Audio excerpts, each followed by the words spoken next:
States of America that have, you're recording? Yes. Okay, but you know this is recorded already in Facebook, right? Yes, but you know, we had talked about doing something different and in those events when we are not there. This is not one of those, but I'm going to treat this as one of those because I'm still not really sure how to do what I was thinking that we were going to do. Oh, okay. When we can't be there, we can have something that's already pre-recorded. So I'm going to see what I can do with this.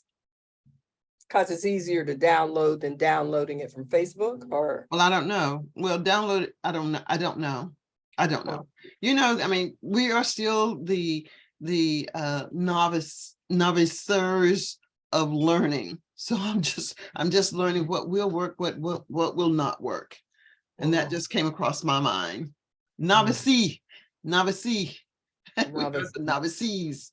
You're the novices. But you know, speaking to the point of giving away our power, I think this is especially true for women, that as nurturers, we want everyone to feel good, and we want people to feel good at our expense. Now, I don't know if it was you that told me the story about the 3 bears, but I think it was Marika, my daughter-in-law, that told me it was. The story of the 3 bears. Papa's bear food was extremely hot. Baby's bear food was just right. Mama's food was cold. By the time Mama took care of the husband, took care of the baby, everything that was for her was, it is whatever it is. That's the luck of the draw. And usually it is not the most satisfying, but what do? Oh, it's okay. How was yours? It's okay. We are easily swayed to the point of, I don't know if I want to say compliant, but complacent is probably a better word. And when we realize that this is where we are, it is by choice. We're choosing, but we're choosing unconsciously, I think, to be in this position. And it is only when someone brings it to our attention, like the story of the 3 bears, that I never really thought about why Mama's food was cold. But yeah, that's reason enough for her food to be cold. Now think about it when you had a child, when your daughter was a baby. Did you ever sit down and say, listen, you cried, I'm going to eat, because before I can give you the best of me, I have to take care of me. No, we take care of the baby and then we eat, or we try to eat while we're trying to take care of the baby. And it could be anything. It doesn't necessarily mean taking care of children. Everyone doesn't have children, but I do know that my mother made huge sacrifices for us as a family. When I think back on all the things that she did that she didn't have to do, we didn't even need her to do it, but she wanted us to feel the love that she had for us. We felt it, but if you're going to give me more, okay, pile it on. So when someone brings it to our attention, we are the ones that are deciding that this is something that I want. And whoever is affected in a negative way or positive, I want what I want, and I want what I want when I want it. So that's an interesting point that I think that you're bringing up, and I'm acknowledging the truth of it. Thank you. Thank you. And it's one thing to give our power away. And because I'm in the field of wellness, I am irritatingly aware of how people give their power away to a doctor.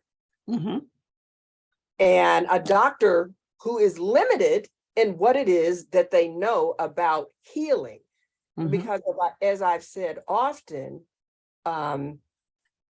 conventional medicine, which is what medicine is called that is practiced here in the United States, conventional medicine is not based on curing something. It's based on management of illness. It's a really big difference. And what I find most interesting is the fact that people know. They will tell you, yeah, I know the medical industry, the pharmaceutical industry is ripping us off. But yet and still, the fear that is perpetrated towards the patients have them at the mercy of the medical system. And I'm not trying to point out any particular doctor or anything. Right. I got you. I'm just calling it as I see it. You know, they're limited because one, they're not learned. They are versed in synthetic chemicals. And to be honest, synthetic chemicals were never meant to be in the body long term. They are barely meant to be in the body. And when these chemicals are in our bodies, which statin is a huge one. I think more people are taking statins than anything else. If people were really to understand how it undermines the body, and it doesn't heal anything, you know, and the damage that it's doing to the body, because it's sending the signal to whatever it's supposed to treat. It's sending the signal, oh, it's okay, and you can keep functioning, but it's not curing it. Now, when you speak of pain management, shouldn't the goal be, yes, let's manage the pain, but heal this problem? Absolutely. Okay, so we overlook solving the problem because we stop going in for, oh, well, it doesn't hurt anymore, so I'm cured. Or right, when really what it's doing is sending signals. And so what is so important for people, you know, I mean, I just got finished watching Queen Charlotte, the Bridgerton story. Okay. But I will watch that. But in between watching it, I'm also watching docuseries on the immune system and the role that it plays in health. So I would have to say that I'm watching that kind of television, or I'm watching those kinds of series more than I'm watching Netflix or Hulu or whatever. Or when I'm watching Netflix and Hulu, my first choice is going to be something that has to do with health and wellness, because you know, everybody knows I'm trying to live to be 100. I'm experimenting with myself to make it to 120. You and me both. More. You and me both. Absolutely. Because and I'm watching. At some point, I see myself starting a little movement called the 120 Club or something like that. Okay. You know, moving forward. But there are other things that I need to do before I get to that club to begin to share with people and encourage them to do some digging on their own, to balance, to teach people really how to take back control of their, not just their health, but their lives, how they live in the world, and what health, how, and to redefine what loving myself looks like, or what loving the individual self looks like. Taking your power back is part of what that looks like. So now we can say that, and then we have to come with, well, how do I take my power back? Oh, I take my power back by being more responsible for the nutrients that I'm putting in my body. Is my body absorbing the nutrients? What it looks like is me using empathy, you know. And so to just have some webinars and workshops where we go over that kind of information. And what I want to do is just start that, you know, in one of my Facebook groups, started in my free Facebook group, go deeper in the one, because I'm going to reignite my paying Facebook group, which is the VIP group, and then turn that into actually doing workshops in person,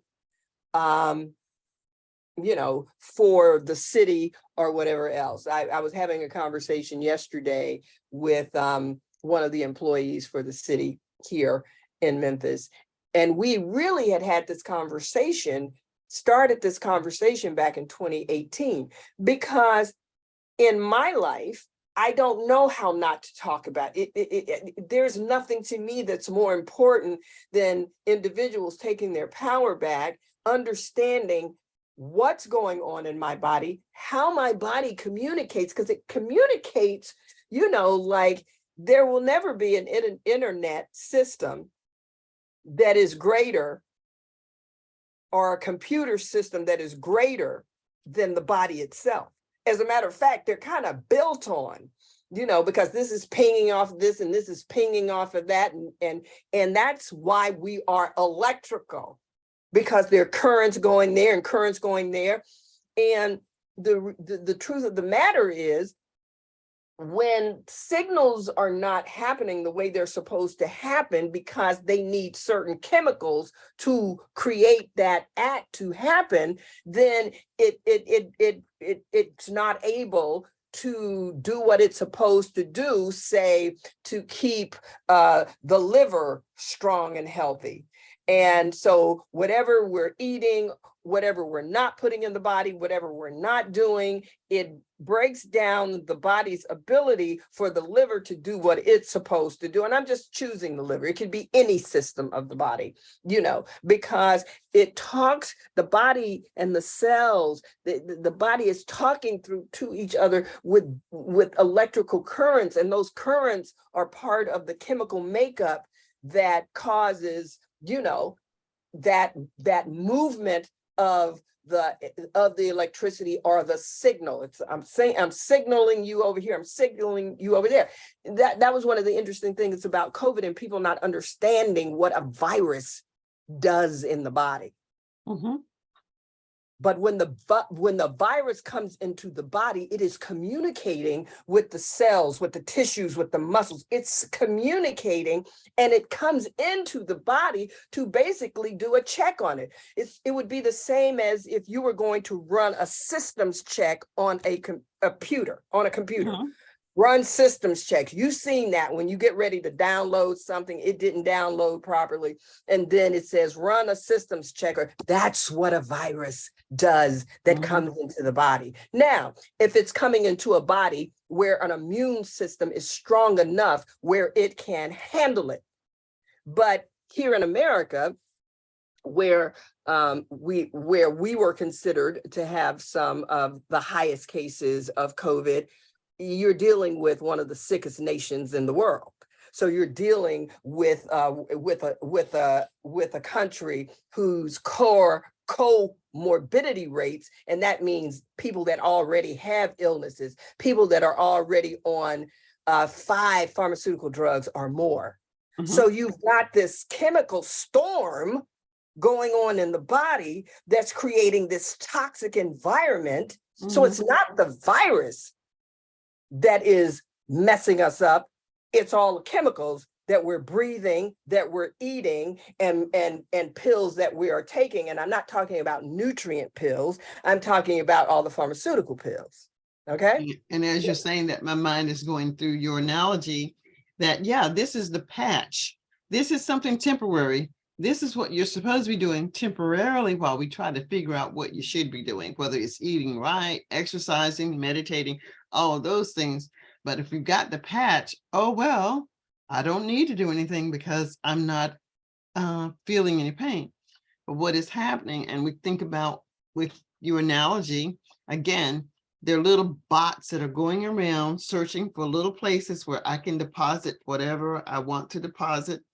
And while I'm depositing what looks like a little amount, a little or a tiny or small amount of something, wherever energy goes, energy flows and it grows. What was a little something last week. Now it's just a little bit bigger.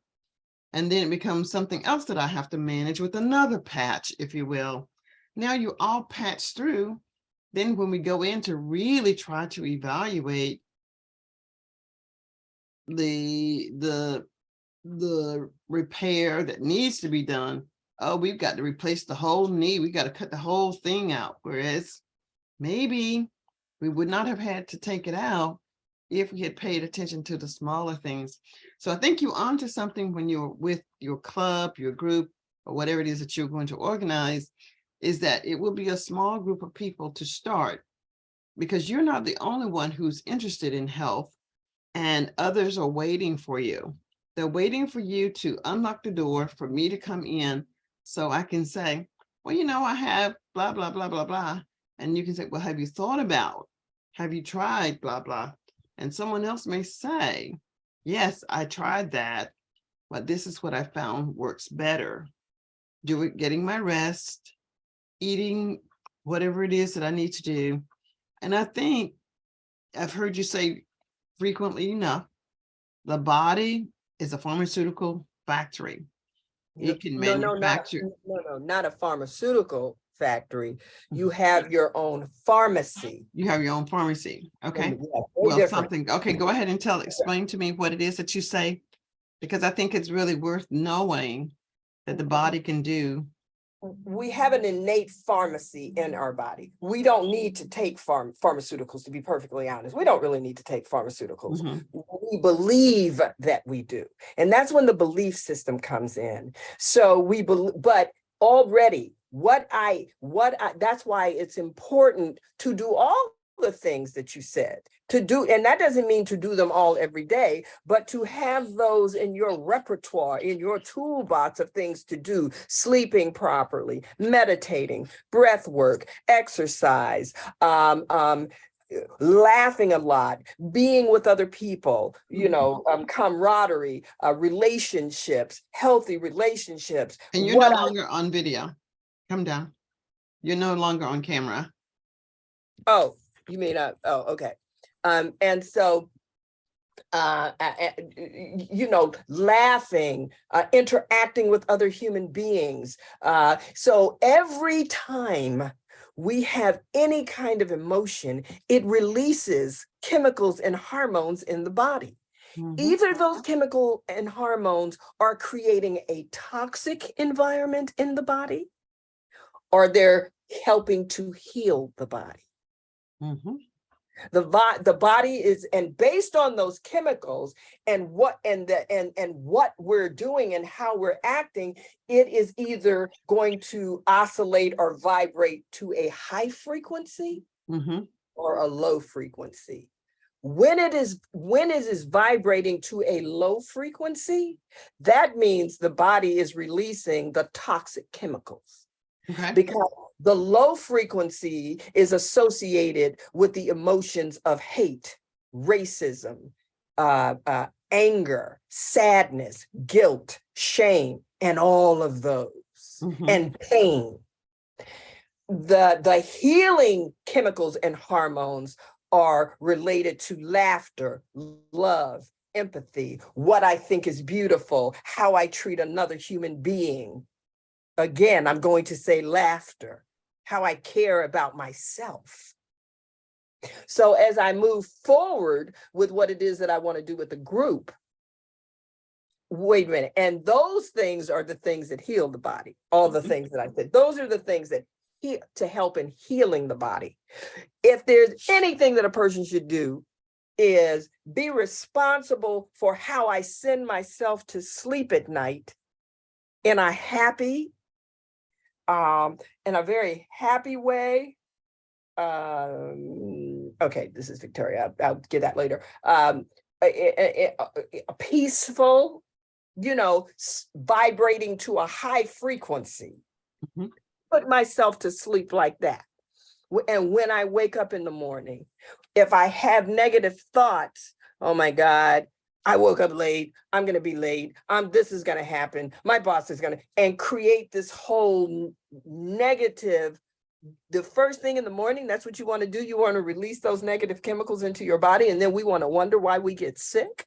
Mhm. And the body will tend to lead you down the path that you're seeking. If you're seeking negativism, your body is going to be receptive to that. If you're seeking positivism, your body is going to lead you in the direction of that. That's why I think they say that if you want to form a habit, you have to do it consecutively for a certain period of time. Because first your body's thinking, what are you trying to do? What are you doing, Willis? That's what I said. What are you doing, Willis? This is not your routine. But your body doesn't know, or your mind doesn't know what's good or bad. It just knows, okay, well, this is what you're doing. I'm going to go 100% full force with you to do this, whatever it is that you're doing. When we can start to recognize that, then I think we can make a whole turn, whether it's the economy. Yeah, I could use a little more money. I could use a little more of this. But this is one thing that I know, when I didn't have a whole lot of money, whatever that is, we still ate. My son and I did not starve, and we're still living today. So Living a very good life today. Yeah, and your car broke down, you don't have gas. Well, you didn't run out of gas this very instant. And even if you did, wow, you were able to walk out to your car and realize you didn't have gas. So there's always something that's a little worse than what you are experiencing. You just have to be able to recognize it. And when you can start to recognize that and live in that space, you can live to be 120. Absolutely. You have to be willing to accept, what is that? There's a little plaque that people have, you know, the willingness to accept the things that I have, and the understanding to accept the things that I can't change. If you can't change it, it's some type of creed. Yeah, I know what you're talking about. The willingness to accept the things I cannot change and change the things that I can, something like that. But I know, but I definitely know what it is that you're talking about. And you're spot on. It was the Serenity's prayer. It's the Serenity prayer. Grant me the serenity to accept the things I cannot change, courage to change the things that I can, and the wisdom. I mean, that part is key. The wisdom to know the difference between the two. Right. That's it. That's powerful. That part. Right. Yeah. That's very powerful. But no, we want to fight against this, whatever. I'm going to change this. You can't. First, you have to have the foundation. You got to have the foundation. And until you get the foundation, you can go left or right, but you're going to come back. Something's going to pull you back to whatever it is that you need to do to build that foundation. And that foundation could be just getting a good night's rest. There's no way that you can be at 100% peak performance and working 5 jobs. No, you can't. Yeah. It can't. But what I liked about what you were saying is, when we are in a state where, you know, we're in a negative energetic space, it's like we become a magnet, and that is what we draw to us. Exactly. You know, and isn't a magnet energy? Yeah, energy growth. So you said it. And that's what I'm saying. It's pulling us to. Yeah, we're attracting negative things that we don't even know are coming our way to come our way. Now, I can take that, or I can say, you know what? I'm going to, you know, my glass, it ain't just half full. My glass is almost full, is overflowing. Okay. Now, so let's take it to that. Why is it the glass is half full or the glass is half? No, sweetheart, my glass is overflowing.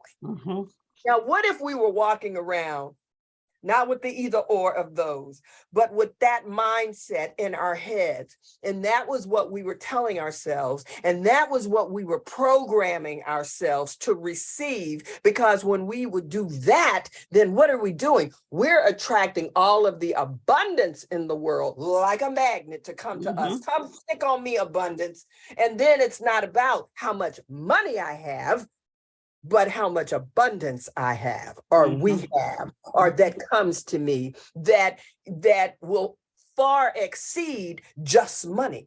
So money will come, love will come, relationship will come, health will come, and so forth and so on.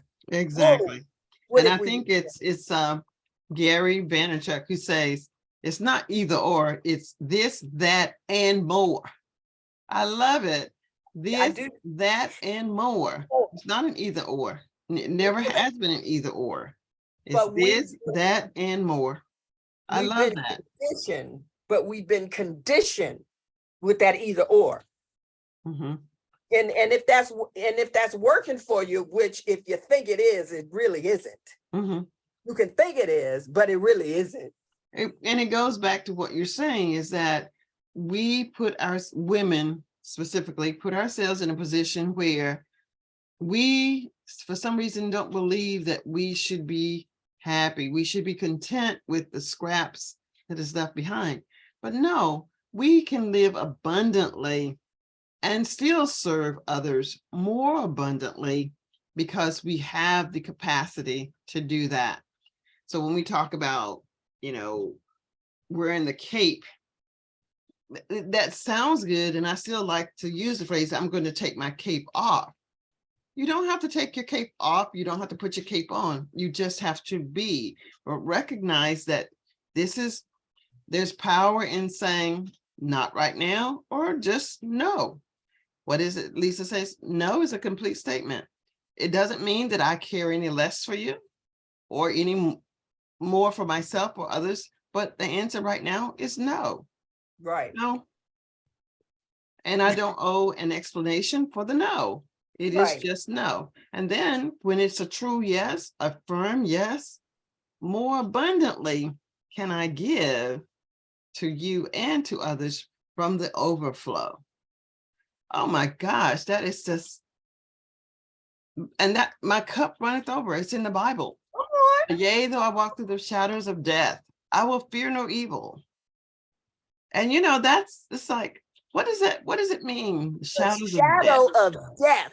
The shadow of death. Fear no evil. That's all we're fed, Dr. P. All we're fed when you're listening to all this news, when you're reading, when you're listening to the radio, when you're looking at TV. I can't believe people get up in the morning to turn their TV on to hear about all the effery that's going on. See, the effery that's going on in the world. It's like, you really gonna program your brain? That's what you're gonna feed your brain. First thing in the morning. First thing in the morning. And think about it. Think of it as food. It's like, those who gets up first thing in the morning, they got to have a drink. They got to have a shot. Oh God, I got to have a shot of this. Get me my, whatever it is. I don't even know, a beer or vodka. I can't start my morning without it. I need it. Are you sure this is what you need to start your morning with? There may be a process where you have to wean yourself off of it because your body is accustomed to having it, but that might be a first priority. If this is what I go to bed and wake up to, wanting to have a drink or wanting to hear the news, no, that something's wrong with that picture. Yeah, and that's an addiction. People want to think that addictions are limited to alcohol, drugs, food. No. Habits are addictions. It's just another name for that's my addiction, because I never do this. I only do this. And that's what you do like every day. And so let's get back to the pharmacy of the body. So most people, the problem is most people have a very limited pharmacy in their bodies because they eat the same things every day. It's already been scientifically proved that we have 90,000 of the same thoughts today that we had yesterday. Okay.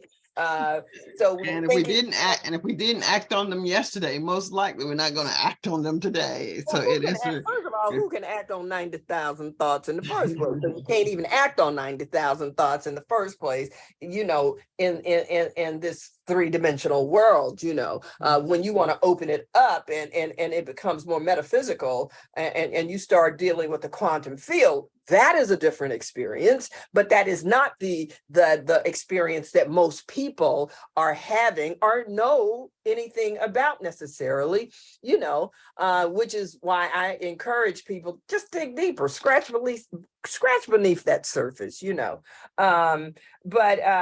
So if I'm having the same experiences all the time, if I'm staying in my comfort zone all the time, if I'm eating the same things I eat every day, like every day I get up, you know, people tell me every day I get up and I have oatmeal with blueberries and walnuts. Well, that is a healthy breakfast. That really is a healthy, but you do that how many days a week? How many days a week do you do that? Well, why don't you mix it up? Because what happens is, because here again, I'm gonna go back to the virus that comes into the body. Okay. When the virus is coming into the body, the more diverse my pharmacy is inside of my body, the better able I'm going to be able to deal with whatever signals, because the virus comes in the body, it does a system check and it says, oh, looks like over here, you might be getting ready to have a heart attack in 5 years. Oh, that's not what we've been told about this virus. That's what viruses do in the body. Okay. Mm-hmm.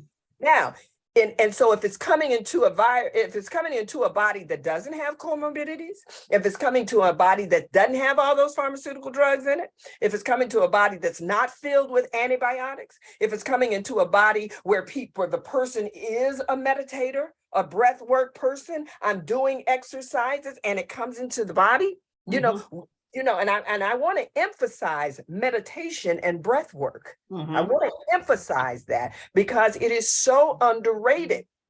People think I can only achieve health if I'm eating the right things. No, that comes after, because everything comes after the breath. Everything, because there is no life without breath. That's true. Okay? That's true. I don't care how you want to look at it. I don't care if you want to say glucose is the number one a fuel source of the cell. No, it isn't. Oxygen is. Because if it ain't no oxygen there, the fuel can't even get there. Yeah. How about that? You know, so the more, and it's the same as in when I talk about these comfort zones. When I'm talking about these comfort zones, what I'm talking about is always reacting to everything the same way. That you did yesterday and the day before. So you've been reacting to this, you know, and limiting the amount of experiences that you're having in all of this great, wonderful life. Limiting life here as opposed to just being like all out there. So when a virus comes into my body, and I don't have what it needs. So the virus comes into the body. If I got comorbidities, if I'm taking all these it's a chemical toxic tornado waiting to happen, because the virus hits that and the virus is like, whoa, I'm not supposed to encounter this. What is this? So it's not able to come into the body and do what it's supposed to do. Those chemicals turn it into something else. Okay? I totally agree. And when we look at it again, when we look at children and they seem to bounce back from illness or whatever, typically the child is not drinking alcohol. Typically the child isn't really consuming that many bad foods. They're eating what is being presented to them, but they have the vitality to not have any worries. And I think when you start to worry, I believe many children at school, like they may be in pain, but if it's playtime and I can go outside with my friends, that pain is gone and the brain is not aware that I thought you hurt yourself. Oh, no, I'm going to play, but let me get back into the room and I've got to open up a book. Oh, that pain is back. So we need to have, this is why I think a community is important. So when you host your group, it is the community that is going to hold each of us accountable while you're helping me hold myself accountable, I'm counting on you to do your part, and you're being held accountable. So when we have someone needing, truly needing and depending upon whatever it is that we're doing, we have that sense of touch. And I think touching is great for the body. There's something about close proximity of people helping to heal the body. And this is why I believe people say, I know my mother would say, I know the power of prayer. I'm going to pray for you. And yeah, things did seem to turn around. Maybe I also did some things differently, but it was a culmination of a lot of things: eating right, drinking right, doing what, just being a good person and having other people be prayer warriors for us, sending up those vibrations of keep me in prayer and I stay in prayer.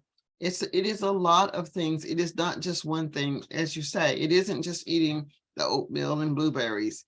It isn't just drinking 8 glasses of water or however many ounces of water. It is all of those things. And when those little bots are going through the body, searching for that one little hole, I found one. But when the bot finds that one hole that it feels that it's going to break through, there's something else that's already there. There's another barrier in place. It's not a patch. It's something else. So the bot has to find another workaround. Will we die eventually? Absolutely. But I think, as you're saying, we can prolong, and it doesn't have to be a body that's riveted with pain and still alive. Yes. It can be a healthy body, Yes. a healthy body. And I was just like, when I went to Washington, D.C., it wasn't just me that had the energy to move about, but these people were able to move about equally well, some not so good as I could, but I think it has a lot to do with the things that you do. Now, and I'm cooking now, so I think that's a big plus for me. Just doing things a little bit differently.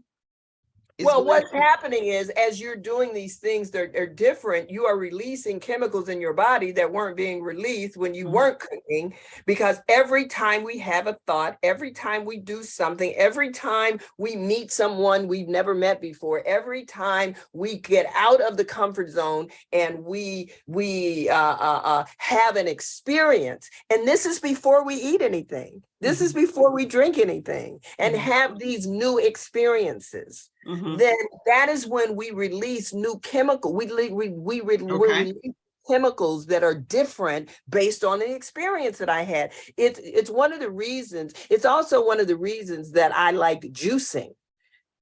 I will juice things that I won't necessarily eat because I don't necessarily like them. I'm learning to eat things that I did not like, that I began to like, because I become consistent, and I don't mean every day consistent, but I'm like, I'm going to have that too. I'm going to start off having that once a month. Oh, I'm going to push that up to 2 a month. Oh, I'm going to push that up to having it once a week. So here I am, and I've introduced a new vegetable. It's like, I leave for Memphis tomorrow, and I wish it were today, because I'm not going to be able to wait almost until Saturday to go to our big market, because some of the green vegetables that they're going to have are not the regular ones, like the kale and the collards and the mustards and the spinach. They have some other, I can't even remember the name of it. I remember doing back in early 2020 or 2021, doing a live on one of my little farmers market runs, and this beautiful green vegetable, and I just looked at it, and it was just the most beautiful thing, and they're beautiful. They just look like they came out the forest or something. Oh, wow. And you're just looking at it and you're like, what is this? You're asking It's something that I'd never, ever had. So I'm introducing that into my body. And I'm introducing that. And when we begin to understand, yes, that food is fuel, but food is also information. Information to tell the body how to help the body signal to other parts of the body, that's really that's one of the real ways for us to begin to look at the body as what is the language of the body? How does the body communicate with itself on the inside? That to me is what loving myself looks like. And How well am I taking care of myself? And if you have a good meal, you'll think, I feel different. Whether it's a fresh watermelon, I'm just thinking of, wow, that was a good watermelon. There's some watermelons that are not as good as others, but man, that watermelon tastes really good. I'm sensitive to whatever that taste is because it's different and I like it and I want more. Of course, next month you go to the farmer's market. Nope, we don't have any more of those sweet ripe watermelons. But this one's good too, but it's not quite the same. Yeah. And I really just get so excited about it. So I already know that next Saturday, and you have to go to the big one. The smaller ones might not have it, but in a given week in the summer, I might go to 2 or 3 farmers market during a week. Okay. I don't just wait till Saturday to go to what they call the mother load. I don't have to just wait to go to that one, because in New York, they just have them in all the boroughs. They have them all over the place. And usually when you go, different farmers might be there, and the food is local. So I'm confident that the food has not been shipped over from some other country. It's crazy stuff that they do in the food industry. I'm sorry, my phone just decided. You dropped off. It wanted to flip over, but they do things like grow the apples here, take them on a ship over to China. China will wax them up, then it comes back. No. Oh, girl, they do stuff like that. It is insane. So that's when the whole farm to table movement came. And I think that as we move forward, because we have it already, I love the farm to table movements and spaces that you can go, but I really like it all. Even some of your finer restaurants are really getting a lot of their ingredients from a local farmer. Okay. Around, one of the things that I'm interested in doing going forward is foraging, learning what in my backyard, or in the park, or at Lori's, what are the green plants and things, or mushrooms and things, just really wanting to be able to identify them first, and then to start playing with them in my diet and introducing new things. Those are the things that protect you when all of whatever is coming, because nature is not what's killing us. Man's inhumanity to nature is what's killing us, because of all the toxic overload that we have created on the planet.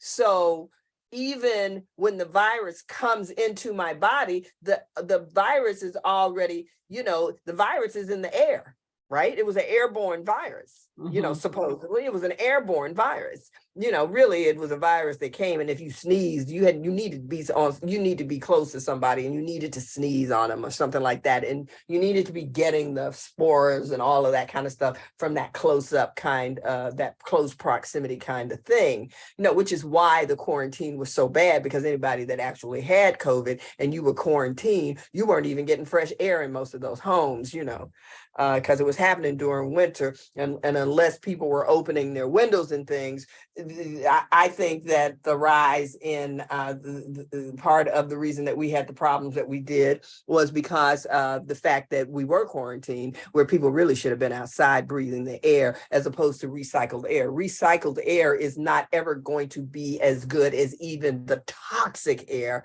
that we breathe outside. That air is better for us to breathe than recycled air all the time. My number one biggest, the only problem I have with the living space the living workspace that I have here in Memphis is the fact that you can't open a window. And I can't tell anybody how that freaks me out. If there were any reason I were to move out, that would be the number one reason that I would be looking for someplace else to live. Now, it has other amenities since I don't yet have my own personal transportation. It has those other amenities that will make it work. So I just know I need to get myself outside more so that I'm inhaling, the air out that's not being circulated over and over again. So really living in the building that I live in here is like being on an airplane with that recycled air, because I would say of all places that I don't like being the most is on an airplane because of the whole recycled air thing, and it's a smaller container that we're in. Yeah. Yeah. But, it's so, and the reality is when the virus is airborne, because of all the toxins that are already in the air, but we can't see them, so we don't really think that they're there. Okay. Because once the it's chemistry. Come on, it's science, chemistry, whatever you want to call it. So right. So here comes the virus. It's up in the air. It's carried by the clouds or however, in the airstream or whatever. So now it's hitting America. Oh, it hits America. You want to hit Louisiana? Well, let's talk about Louisiana. Let's talk about the part of Louisiana where they call it Cancer Alley. Okay. Because of all of the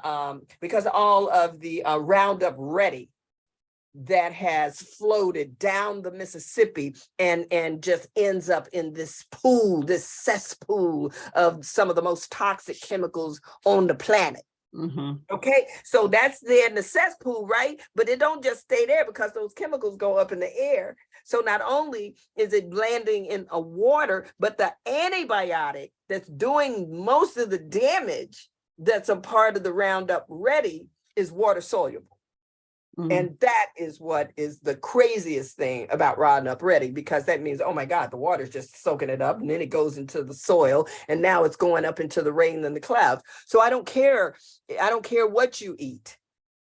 If rain is raining on it, it's going to be some Roundup Ready in there. So because it's in the air, it's in the soil, and it's in the water. So here comes the virus. And and we're not even going to talk about all of the industries that are putting more toxins into the air and in the water that is mind-boggling, so that we can make things that people buy that they keep a little time. And so then we want to say you fell off the grid again. Then we want to say, but look at all the money we can make, whoever's making the money. Absolutely. Oh no, we cannot do without that, because that is going to affect my money. But like that's going to affect my health. Like when it's all said and done, when it catches you, you're dead, you're gone. All the money in the world is not going to bring you back. Yes, you might be remembered, but it's not going to bring you back. It will not bring you back. So yeah. So I'm going to tie this up because we're coming up on our hour. So the virus hits that air. Now, at the time of the announcement of the lockdown, what many people don't know, and I say it over and over again, but as Lisa says, repetition is the sister, mother, brother, uncle, cousin, everything else of learning. The Earth Justice which is a nonprofit, was in the process of suing the federal government because the toxicity levels in Louisiana, where they have Cancer Alley, New York, Texas, and Los Angeles, which were some of the states that were reporting the highest COVID cases back in 2020. They had the highest. They exceeded the legal toxicity level. So now I just want you to imagine the virus hitting that airstream. So then it hits that, and then I'm going to inhale it or somebody gonna sneeze on me and I'm taking 5 chemicals and I'm 5 pharmaceutical drugs. And I'm just gonna say 5 because most people are on more than 5. What is that? What body is and then the body is already riddled with all of these other autoimmune, because they're the more they study, the more they begin to understand everything is an autoimmune disease, because really what cancer is the end stage. It's the end stage of the metabolic systems breaking down. And one of the things that means is cancer hates oxygen. Why aren't they treating cancer patients with oxygen kinds of protocols? If it hates it, they got to know that it hates oxygen. Cancer cells hate oxygen. Okay. Why aren't they doing that? I don't know.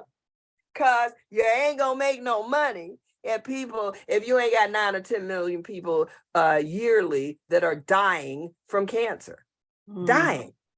Worldwide, 9 to 10 million people die every year of cancer, the end stage of the metabolic system, which will be also called autoimmune. So everything is an autoimmune disease. There is only one disease, and that is disease, because the body is not functioning in a harmonious way so that the signals and the way it is supposed to communicate with each other within its own system. The body has to communicate within its own system, and even within that own system, there are a whole bunch of little systems. And if it can't communicate within its system already, it certainly can't communicate with the other. It's this specialist thing. So this specialist is going to give you this pill, this specialist is going, so you end up on 5 different pills, and they can't begin to tell you when you mix all those pills together what that is doing in your body. That is just crazy to me. That's crazy. But anyway, yeah. Well, we can just put a pin in it and invite you all back next week for more exciting conversation about this, that, and then some. Hello. I like that. That's a great name for a show. This, that, and then some. And then some. All right. Well, it's always good to be on. It's good to see you, Coach. And have a great week. Enjoy. And next week, when do you hit Greensboro? Tomorrow. I'll be leaving tomorrow. And so what's going to be the drill? Are you going to go there and be there for like an extended period of time? I might be there 2 weeks, then come back.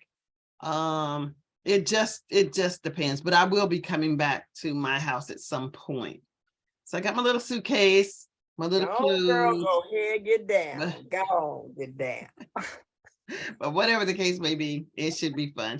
And Edwin's going back to Japan on Thursday. Okay. It's Thursday. I think he's going this Thursday or whatever he goes. I don't know. But give them both my love. Will do. That baby for me. Yeah, that little baby is something. I love little email. All right, dear. We'll chat. Right. So everybody ready? Set.